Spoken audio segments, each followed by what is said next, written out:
We talk about friends in relation to your security clearance every so often, and no, not because having friends matters in the security clearance process, but because you have to list a lot of people on the 150 plus page security clearance application, or SF-86. Some of those are references who know you well. We frequently get feedback from folks who say, hey, I have no clue. I don't have any friends. I don't know who to list on those 3 people who know me well on that section. We have quite a few articles on the Clearance Job site to help you, give you some kind of feedback on how to find those people, who are those 3 references.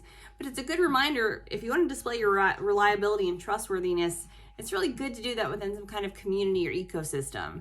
A lot of folks feel like they're kind of tapped out on providing references. There's a separate section for relatives. There's a separate section for supervisors. There's a separate section for neighbors.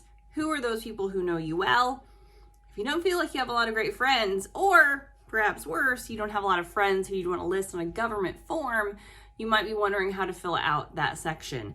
Again, prior to applying for a national security position, it's kind of good to give stock to your life, where you're investing your time, your interests, what hobbies you have. Again, thinking about supervisors, past employment. It's good to have those references who know you well, be someone who has known you for a period of years, over the span of years, in a few different capacities. So if you're a part of a religious organization, if you have a religious affiliation, that would be a great way to list that. Again, organizations that you're a part of, hobbies, affinity groups, that would be a good place to find somebody who knows you well. You might not think that that person knows you super well, but if you've been a part of a club or community over the span of years and you've been attending with somebody, that's a pretty close continuing contact and somebody that you could list on the form. Again, more specifics on the clearancejobs.com news site, where you can get more ideas. The other issue that comes up that we recently discussed in a conversation we had with Bill Henderson, who's a security clearance consultant and contributor to the Clearance Jobs news site, is the issue for applicants who have lived overseas for a number of years. Perhaps you've been working abroad, you've been working overseas, you're now moving back to the US and applying for a national security position. And you're like, hey, all of the folks that I would really tend to list on this form are actually foreign nationals or people who live in another country. That presents an issue. You do not want the close and continuing contacts to be folks from another country.